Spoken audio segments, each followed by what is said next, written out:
Hey everyone, how's it going? So what am I doing now? Working on a Hornet. So I want to pull the rear end out of this thing. So I got this thing up on jack stands, nice and secure, and I got to pull the wheels off. I'm not going to bother showing you the wheels. I'll show you, other stuff as I go along. Let me just show you real quick. So here we go, up on jack stands, nice and even.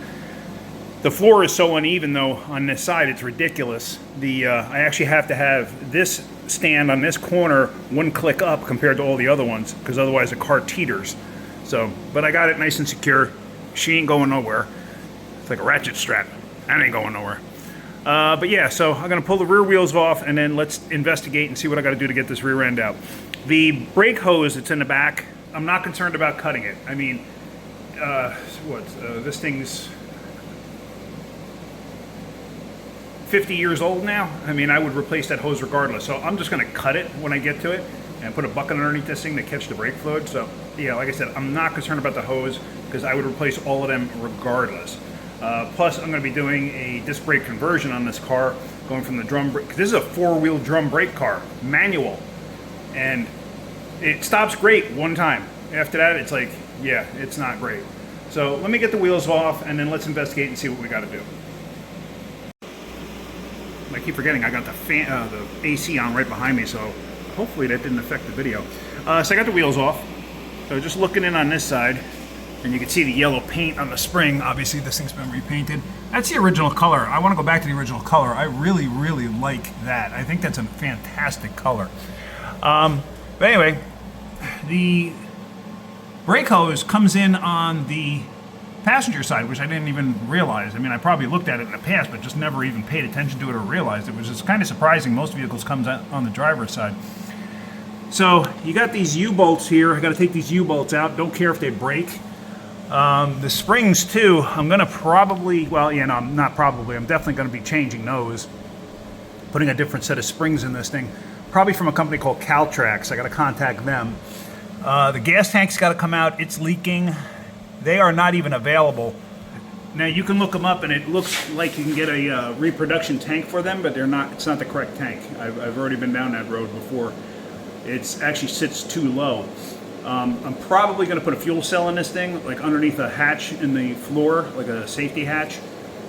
This way you don't have to have a firewall inside the car.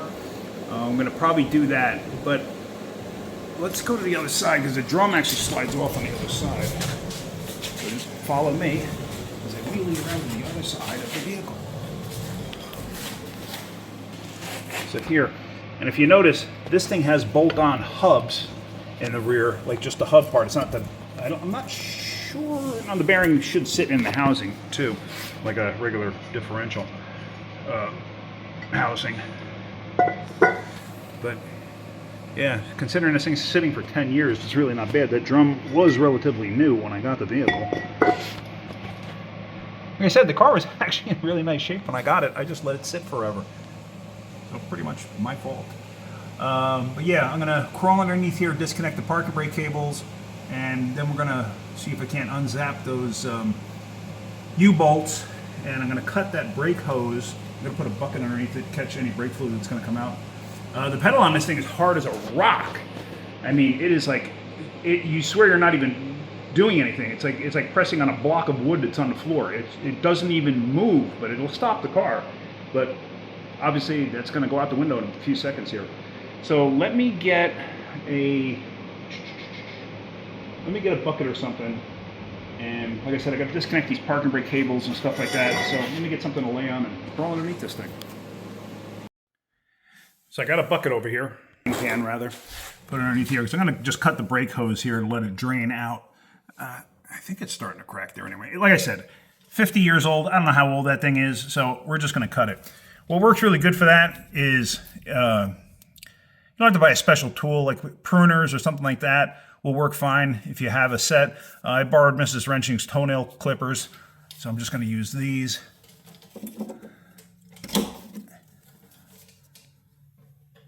And that was very uneventful.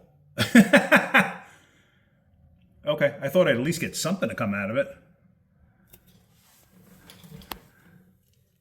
Well, you can see fluids there.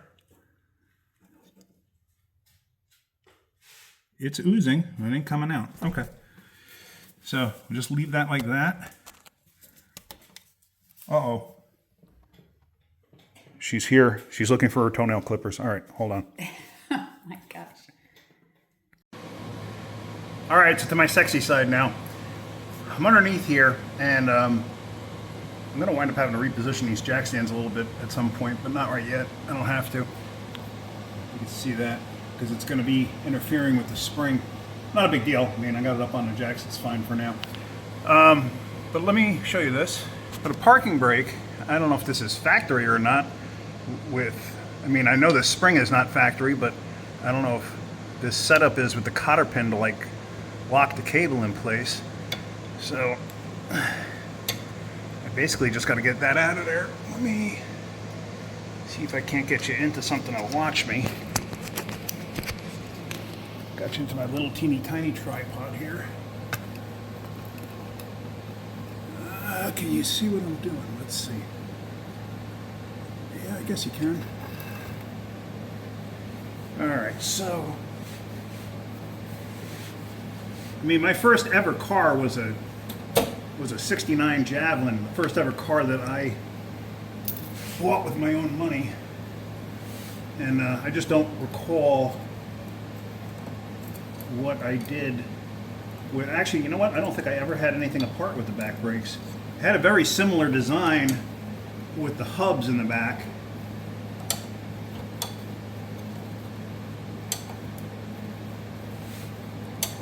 I just don't recall if I ever had to do anything with the parking brake.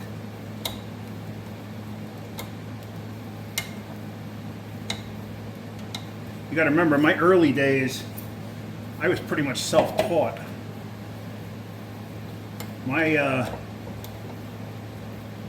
The way I learned was by reading Hot Rod magazine and stuff like that. Now, this cable is pretty dang tight.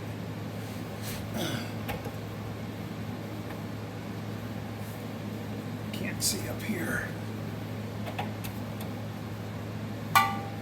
It's got another cotter pin here, but hard to see from my vantage point.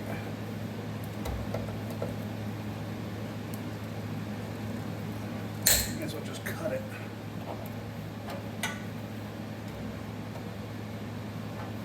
It's not like I'm ever going to use these parking brake cables again, but if somebody needs a rear end, maybe they need cables.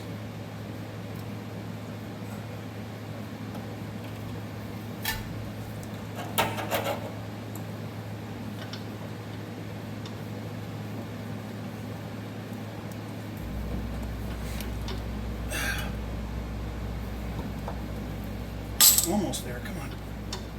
Come on, baby. Come on over there.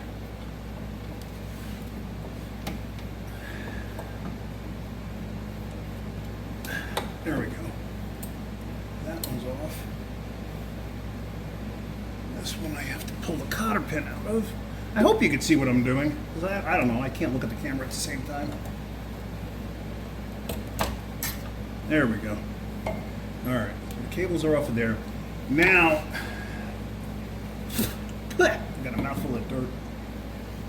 Morning nutrition. The cables themselves are held in with locking clips. I can just barely see them from the angle that I'm looking at. These are the same clips that I think they still use today.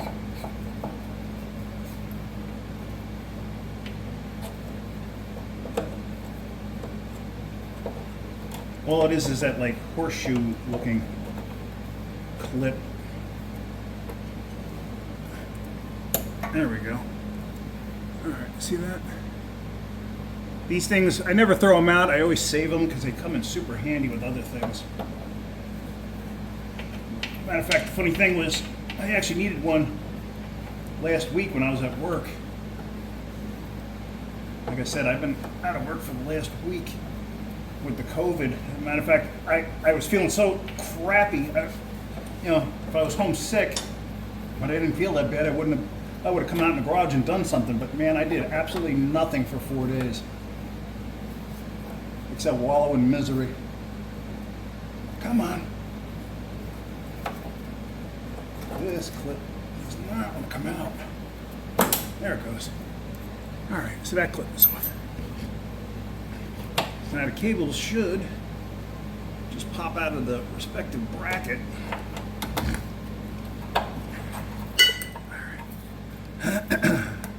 Man, my congestion is still off the rails. All right, so next step. Let me see if I can't move a light here.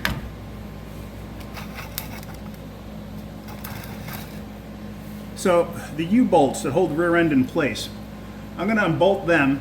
Now you see it's got a ton of this rusty, crusty, gooey, crappy-ooey stuff. Basically, just take yourself a wire brush and try to get some of it off, because all you're doing is impacting it onto the threads when you're trying to get it apart. I mean, I could always cut these bolts. You know, it doesn't really matter because I'm never going to reuse them. They're just garbage at this point.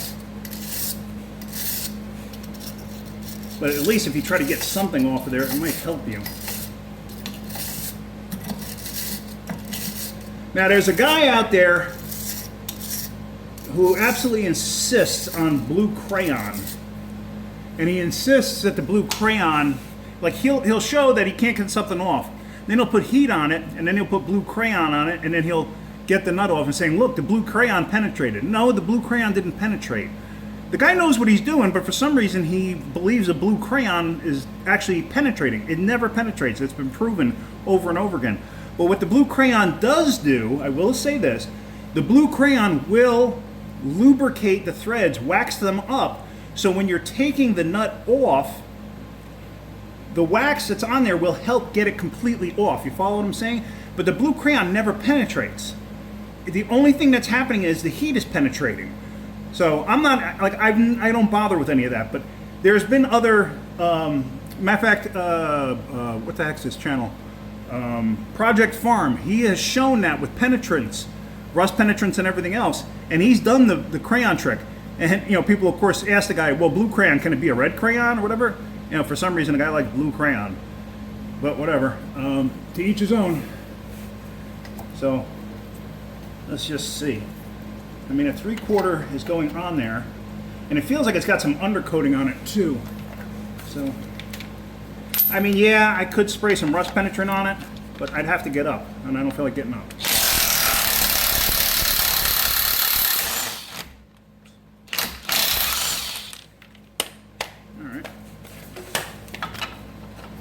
That came off reasonably trouble-free. Now, mind you, that nut's going to be hot, so don't grab it and hold on to it.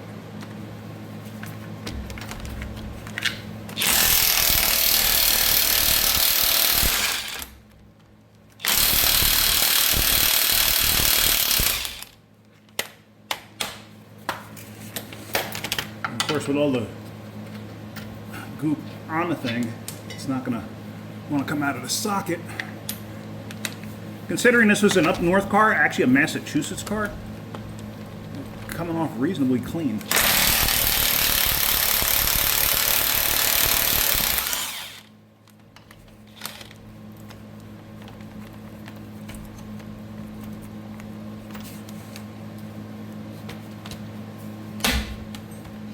I was just popping the socket back on the tool.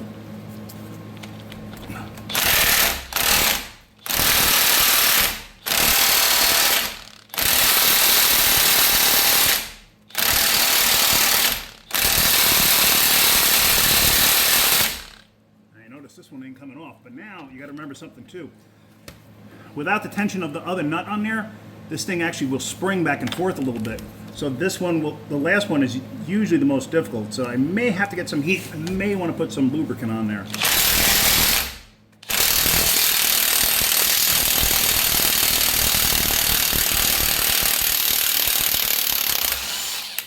All right. So that's good. Woo, the socket's getting hot. I'll tell you that much.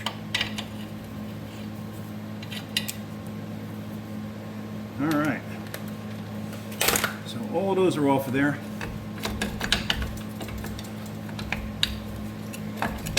Tell you what, this AMC is very Ford-esque. Like a lot of the stuff on here reminds me an awful lot of an early Mustang. Oh, look at that. The shock actually broke. Remember I said the shock was locked up? Look at that. It actually broke. Ah, it actually unscrewed itself. Look at that. All right, cool. Let me make sure I was filming there. I hope I was. All right, so what I'm going to do is let me just stick a pry bar in here.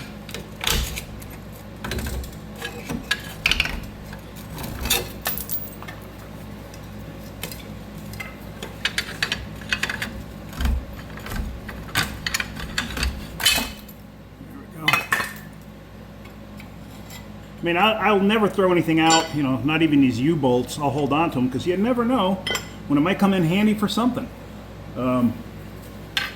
You just never know. So that's why I never throw anything out. It drives Mrs. Wrenching crazy, but it's just how it is. All right, I'm gonna go on to the other side. I'm gonna unbolt the other side. I'm not gonna show you that whole thing. It's the exact same thing I just did here.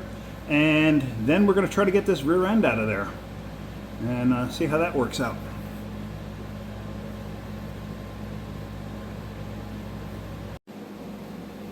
All right, so other side's apart. Now, you gotta make sure that it's free from the springs, which it is. Basically, all I'm gonna do is slide it over a bit. Now that shock, you can see it broken on the floor there. It leaked out so much oil, I didn't realize it was leaking, but it just, yeah, poured out, like, had quite a bit of oil in it. Really wasn't expecting that, but. So I'm gonna go to the other side, I'm gonna lift the rear end up over the spring. You know, the drum brake end,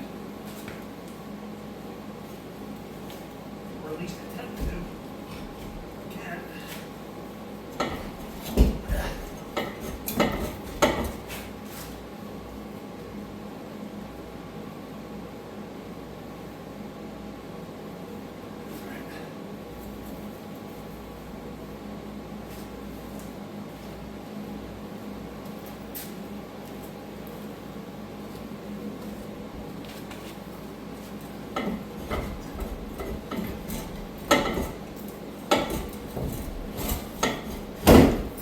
Now, once that other end drops over, it's going to want to kick this end up. So you've got to be mindful of the pressure that could be on here. So, like that. So, one of two ways I could do it. I could pull this out from the other side, which might be the easier way of doing it.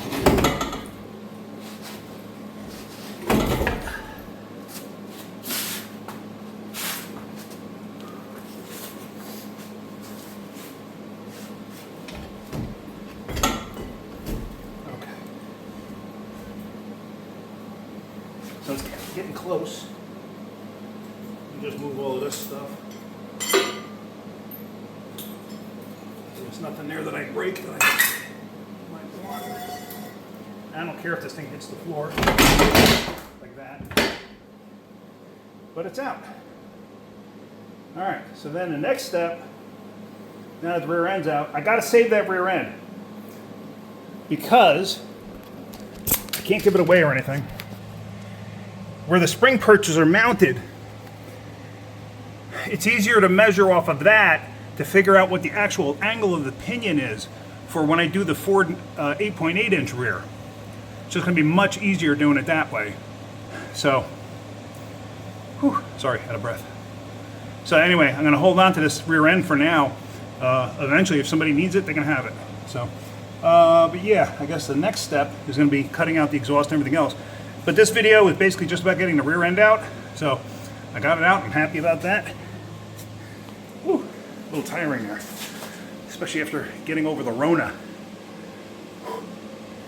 Knocks the wind out of you. All right, so that's going to end this video. So hopefully you got something out of that. If you did, hit that like button. If you could, please subscribe. All right, guys, have a great day. Keep wrenching.